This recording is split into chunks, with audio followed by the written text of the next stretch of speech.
1. Di Rumah Sakit Umum Riverdale. Permisi.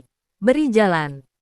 Philip Clarke menggendong seorang gadis kecil yang tidak sadarkan diri saat dia bergegas ke rumah sakit, berteriak dengan marah, "Dokter! Dokter! Cepat! Selamatkan gadis kecilku!" Para perawat dan dokter yang bergegas keluar dengan cepat mengambil anak itu dari pelukan Philip, dan memasuki ruang gawat darurat. "Oh, kamu tidak bisa masuk." Seorang perawat berseragam biru-biru dengan masker wajah menghentikan Philip masuk ke ruang gawat darurat. Saat itu, suara cepat dari sepatu hak tinggi yang menabrak ubin keramik bisa terdengar dari belakang, meremas jantungnya dengan setiap klik. Philip Clarke. Terdengar suara seorang wanita. Tamparan. Sebuah tamparan keras mengenai pipi Philip. Di depannya, berdiri Win Johnston dengan ekspresi marah saat air mata menggenang di matanya yang indah. "Jika sesuatu terjadi pada putriku, aku tidak akan pernah memaafkanmu." Nada suaranya dingin dan penuh dengan kemarahan. Adegan ini membuat takut beberapa pasien dan anggota keluarga mereka di rumah sakit. Philip menundukkan kepalanya karena malu tanpa mencoba menjelaskan apapun. "Huff." Win mendengus dingin. Ketidakpuasan dan penghinaan di matanya terlihat. Philip berdiri di samping dengan kepala tertunduk dalam diam seperti anak kecil yang tertangkap basah. Dia mencuri beberapa pandangan pada wanita yang berdiri beberapa meter darinya. Wanita yang biasa dia panggil istrinya. Wanita dengan siapa dia telah menandatangani surat cerai secara resmi dapat dipisahkan darinya kapan saja. Win Johnston sangat cantik. Ciri-cirinya jelas. Sosoknya tinggi dan ramping. Dia sopan dan berpendidikan. Pernah menjadi gadis tercantik di universitas mereka.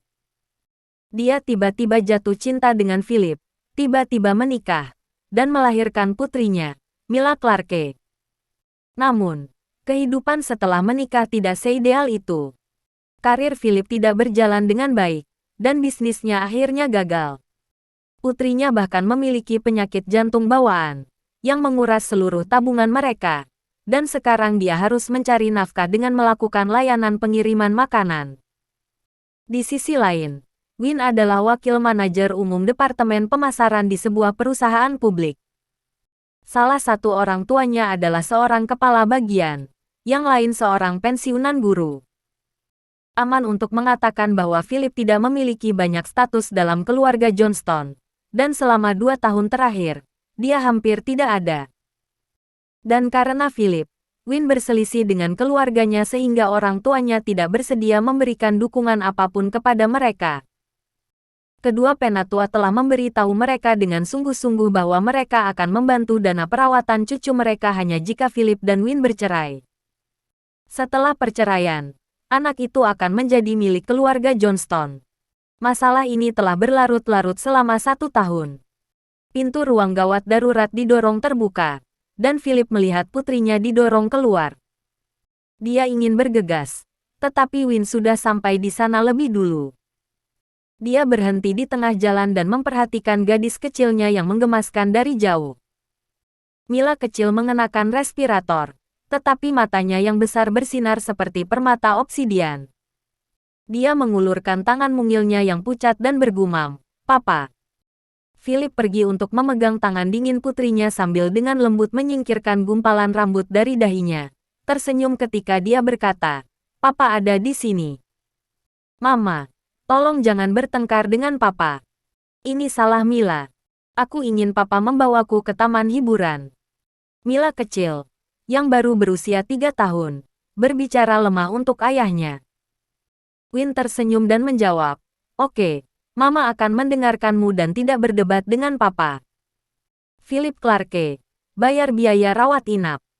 Sebuah suara dingin menginterupsi percakapan Philip dengan putrinya. Philip melirik Win, tetapi dia hanya menatapnya dengan tatapan dingin sebelum menemani putri mereka ke bangsal. Setelah sampai di bagian pembayaran rawat inap, Philip mengeluarkan kartu debitnya. "Maaf, tapi kartu Anda ditolak," kata perawat itu dengan dingin sambil menyapu pandangannya. "Oh, ini Philip Clarke," pikirnya. Pria tak punya uang yang terus membuat istrinya membayar tagihan medis.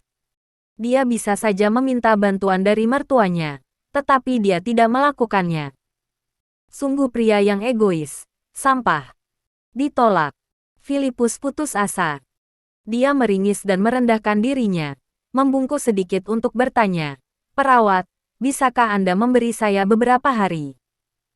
Perawat menatapnya dengan tatapan dingin dengan ejekan di matanya dan menjawab, "Jika kamu tidak punya uang, tanyakan pada istrimu.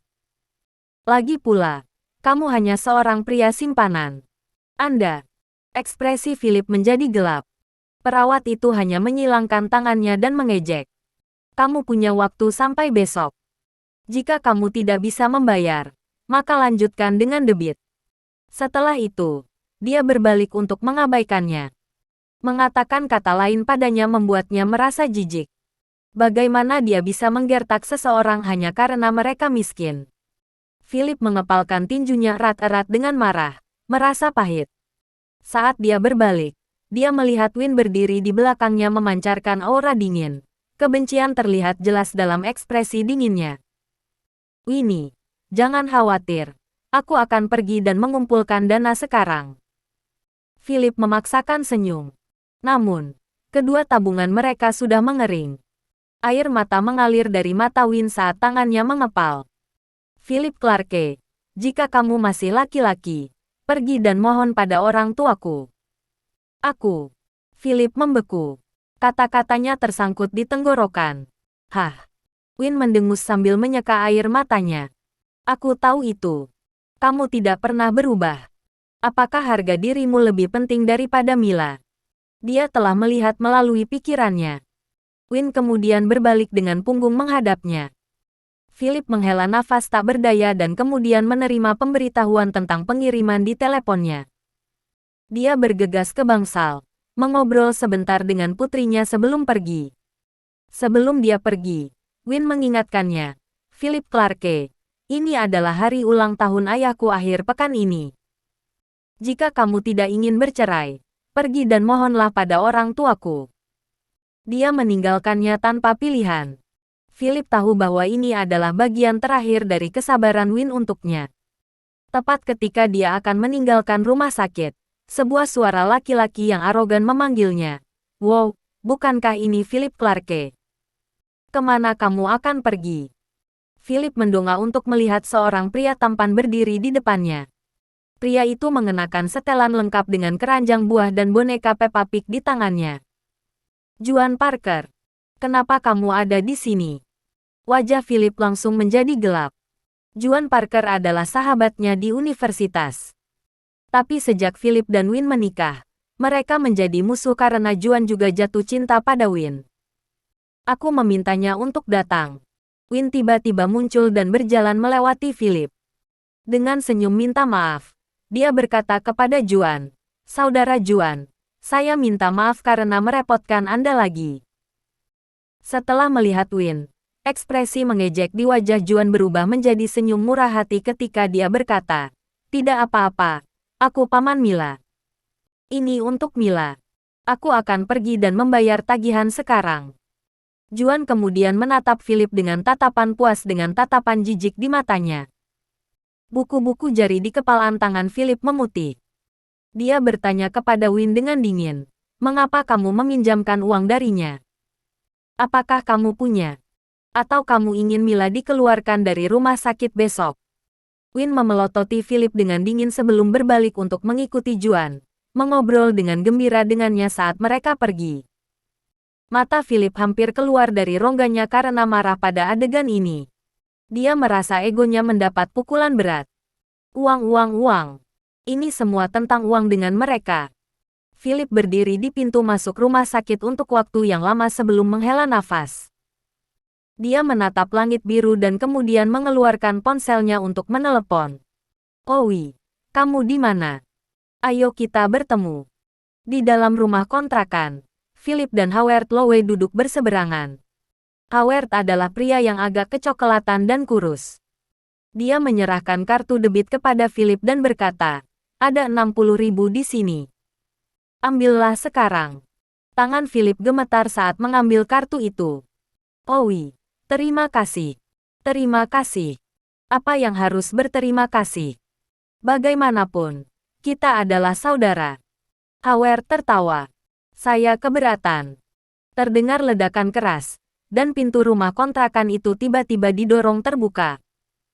Seorang wanita jangkung bergegas masuk dengan marah. Howard Lowe, itulah mahar yang seharusnya Anda berikan kepada keluarga saya. Mengapa Anda memberikannya kepadanya?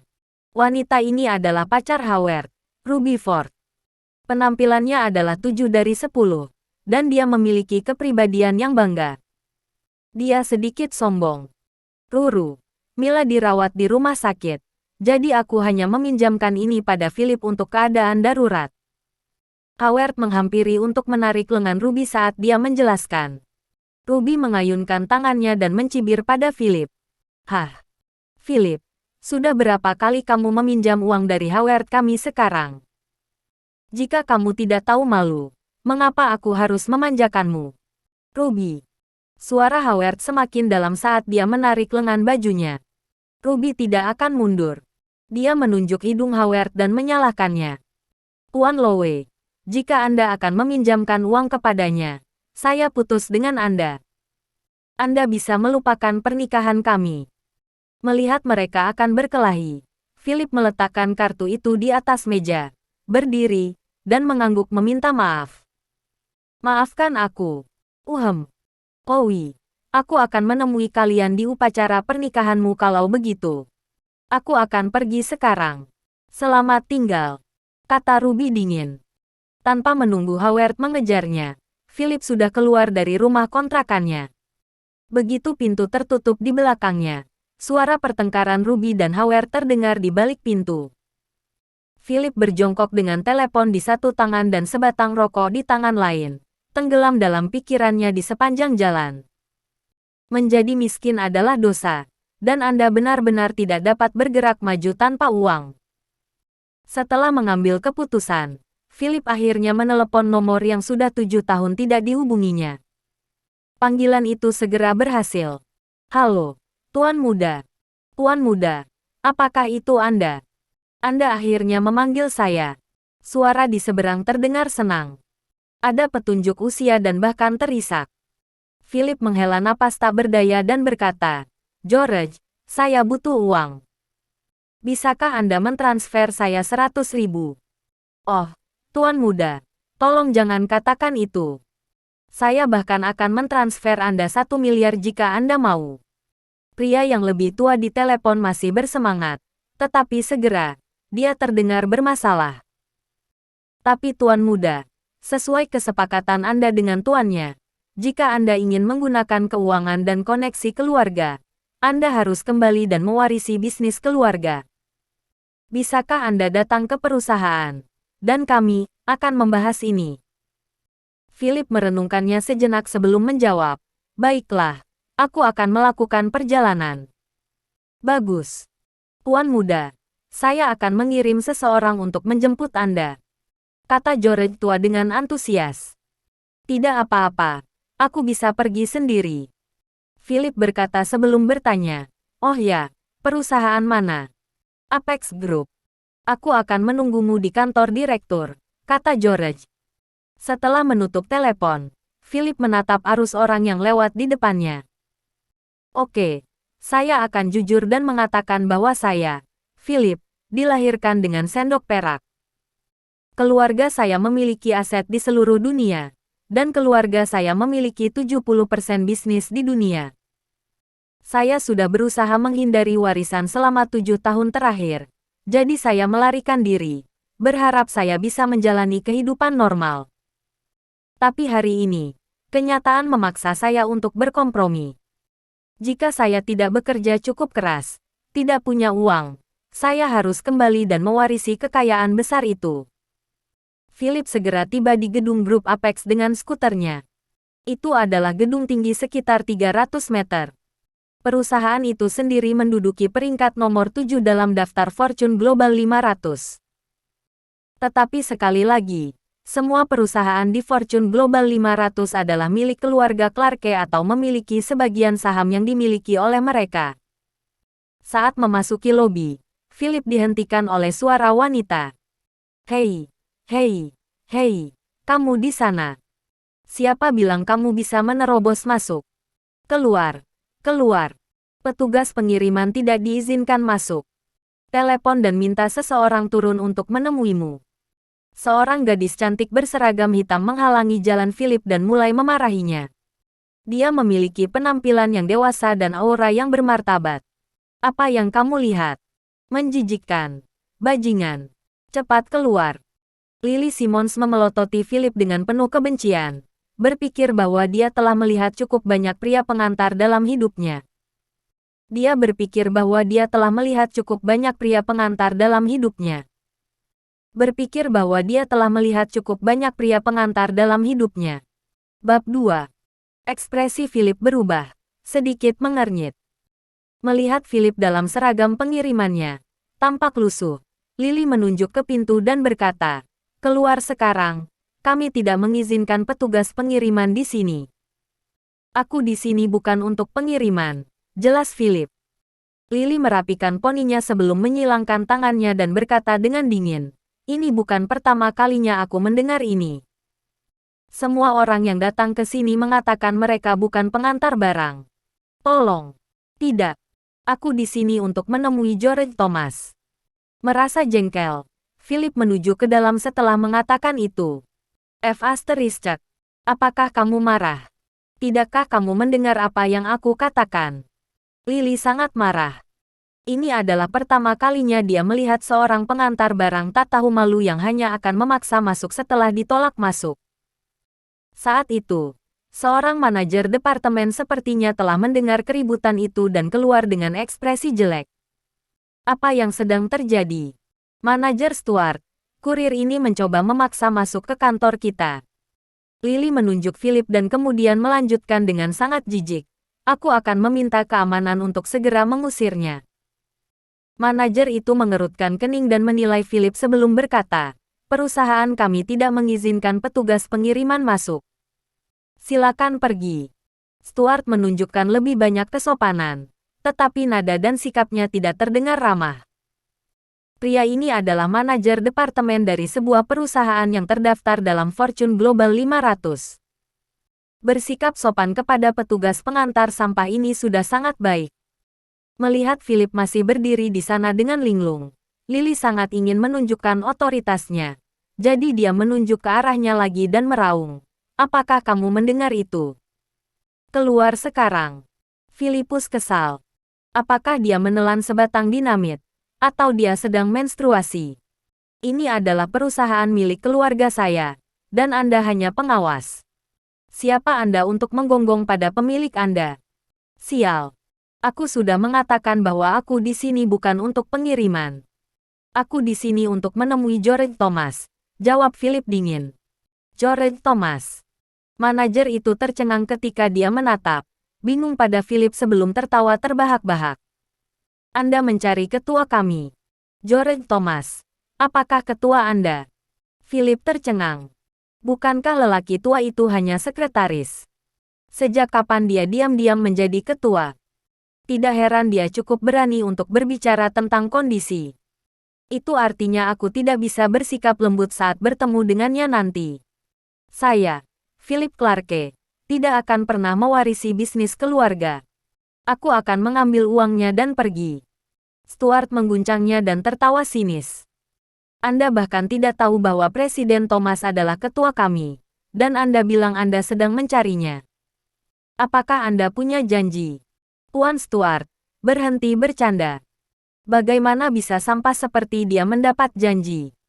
Lily mengejek saat bibirnya melengkung menjadi senyum sarkastik. Baiklah, baiklah.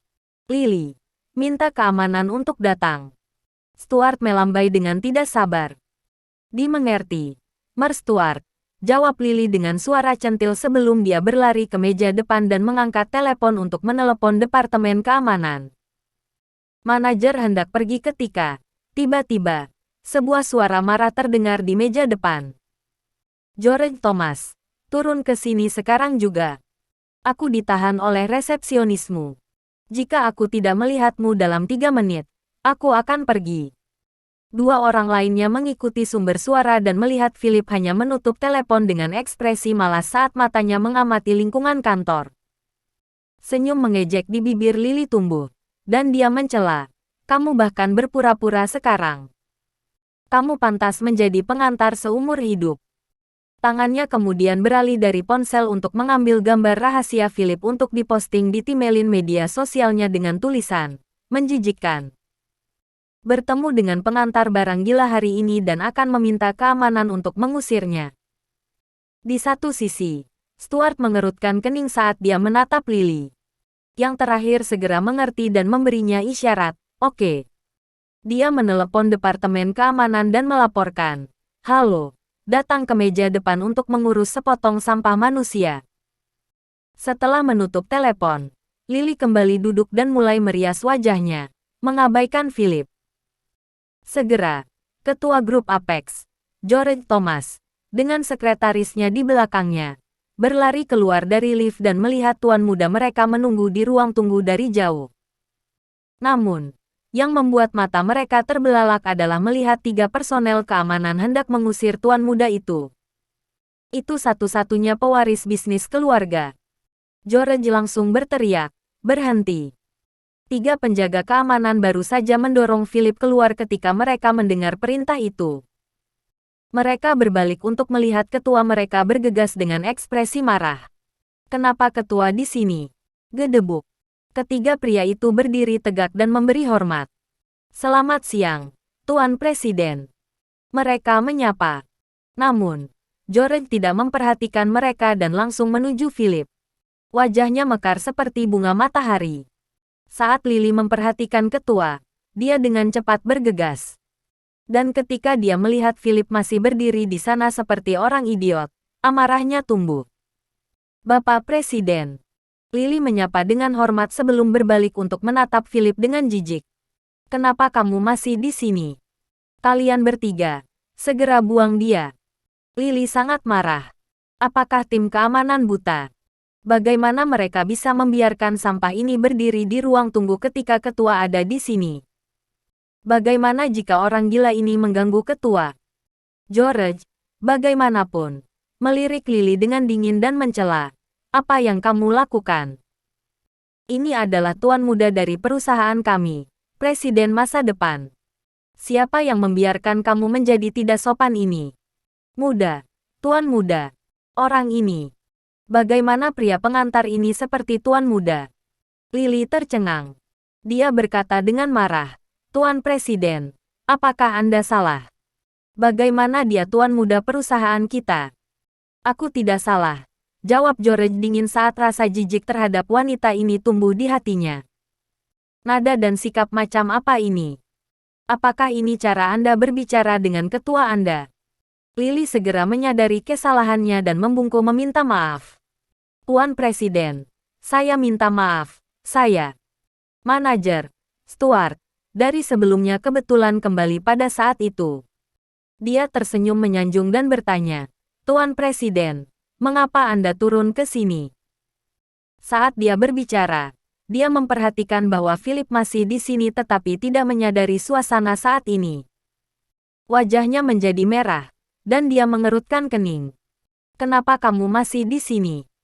Bukankah aku sudah memberitahumu bahwa perusahaan kami tidak mengizinkan petugas pengiriman di sini? Keluar. Segera setelah dia berbicara, dia merasakan sepasang mata dingin menatap lurus ke arahnya. Ya ampun, idiot ada di mana-mana, tetapi mereka sangat berlimpah hari ini. Diam. George meledak marah dan meraung. Dia adalah tuan muda dari perusahaan kami. Kalian berdua dipecat. Philip menggelengkan kepalanya. Tak berdaya. Sungguh dosa menjadi orang sombong seperti itu. Tuan muda, tolong lewat sini. George membungkuk sedikit dan memberi isyarat padanya untuk masuk. Adegan ini mengejutkan manajer dan resepsionis. Tuan muda. Apakah dia benar-benar tuan muda? Melihat Philip akan pergi dengan ketua, Stuart segera bergegas untuk tersenyum meminta maaf dan memohon. Tuan muda, saya terlalu buta untuk mengenali Anda apa adanya. Mohon maafkan saya kali ini. Stuart bisa melihat bagaimana ketua begitu menghormati pemuda itu. Grup Apex menduduki peringkat ke-7 dalam Fortune Global 500, dan ketuanya sendiri adalah seorang tokoh terkemuka yang bernilai lebih dari miliaran. Jika orang besar seperti dia mengatakan bahwa pemuda ini adalah tuan muda, maka dia adalah tuan muda. Lily juga bergegas dengan ekspresi jinak saat dia meminta maaf. Tuan muda, saya salah. Saya tidak akan pernah melakukannya lagi. Philip hanya melirik George dengan acuh tak acuh. Yang terakhir langsung menunjuk ke tim keamanan dan memerintahkan, "Untuk apa kamu berdiri di sana? Buang mereka berdua. Mulai hari ini, jangan biarkan mereka mengambil satu langkah pun ke dalam premis kita." Tuan muda, kami salah. Mohon maafkan kami. Stuart dan Lily akhirnya diusir dari gedung oleh keamanan. Setelah sampai di kantor presiden, Philip duduk di sofa kulit sementara George berdiri dengan hormat di satu sisi dengan tangan di depannya. "George tua, kamu menjalani kehidupan yang cukup mewah. Sofa kulit burung unta ini, rasanya enak." Philip menepuk sofa tempat dia duduk dan berseru. George memasang ekspresi rendah hati ketika dia menjawab, "Masih berdiri, tuan muda. Berhenti bercanda dengan lelaki tua ini. Jika Anda mau menandatangani nama Anda di dokumen ini, semua yang ada di sini adalah milik Anda." Segera setelah dia mengatakan itu, sekretaris jangkung dengan kulit halus, mengenakan pakaian formal hitam di belakangnya, menyerahkan satu set dokumen kepada Philip. Philip memandangnya dengan jijik. "Bukannya kamu tidak tahu bahwa aku menolak untuk mewarisi kekayaan ayahku? Aku di sini hari ini untuk memintamu meminjamiku $100.000. George tersenyum dengan bijaksana dan berkata, "Saya menolak." "Katakan lagi, Pak Tua." Philip berdiri, tiba-tiba karena marah. Ulang George. "Saya menolak." Pria yang lebih tua itu kemudian melanjutkan dengan senyum cerah di wajahnya yang keriput saat dia tergoda. "Tuan muda, selama Anda menandatangani ini, lupakan 100.000. Bahkan 100 juta atau miliar adalah milik Anda. Lupakan saja.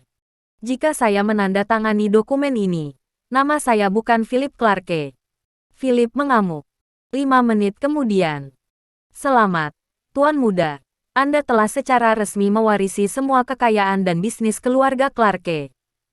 Ini 100.000 Anda. Betapa menyenangkan." George menatap dokumen yang ditandatangani dengan wajahnya yang mekar seperti bunga krisan. Pada saat yang sama, sekretaris di sampingnya membawa tas kerja dan membukanya. "Itu 100.000 tunai. George, Pak Tua, kau terlalu boros." "Tas kerja ini sepertinya membawa 100 juta, kata Philip sambil mengambil kantong plastik yang tergeletak di sampingnya dan memasukkan uangnya. "Aku akan pergi sekarang. Hati-hati, tuan muda. Apakah Anda membutuhkan saya untuk menyiapkan mobil untuk Anda?" George bertanya dengan hormat. "Tidak apa-apa. Saya datang dengan skuter saya," jawab Philip, dan dia berjalan keluar dari kantor dengan kantong plastik di tangan. Setelah Philip pergi, George segera membawa dokumen ke ruang konferensi di lantai paling atas dan memulai konferensi video. Tuan muda akhirnya menandatangani." Old George berdiri di depan layar lebar, membungkuk sedikit saat dia melaporkan dengan penuh antusias dan rasa hormat. Layar menunjukkan seorang lelaki tua di kursi roda. Pria tua itu terbatuk sebentar sebelum perlahan mengangkat tangannya dan berkata dengan suara lemah, "Kalau begitu, sampaikan pesannya." "Ya, Tuan," jawab George, menyeka air matanya saat dia melihat orang tua di layar. Dalam sekejap, manajemen puncak semua bisnis di bawah keluarga Clarke menerima email yang memberitahu mereka bahwa pewaris tunggal keluarga Clarke, Philip Clarke, telah secara resmi mewarisi bisnis keluarga. Bisnis ini meliputi properti, pengembangan, hiburan, produksi, keuangan, investasi, teknologi informasi, dan lain-lain. Philip kembali ke rumah sakit dan bergegas ke bangsal tepat pada waktunya untuk melihat Win dan Juan bersandar dekat satu sama lain saat mereka mengobrol dengan gembira. Philip mengerutkan kening saat dia mengepalkan tangannya. Philip Clarke, dari mana saja kamu? Setelah melihatnya, Win bertanya dengan dingin. Memikirkan pria ini masih tega berlarian, mengabaikan putrinya. Tatapan Win menahan kekecewaan saat dia menatap Philip. Juan, yang duduk di sampingnya, tertawa terbahak-bahak. Philip, apa kamu pergi mencoba meminjam uang?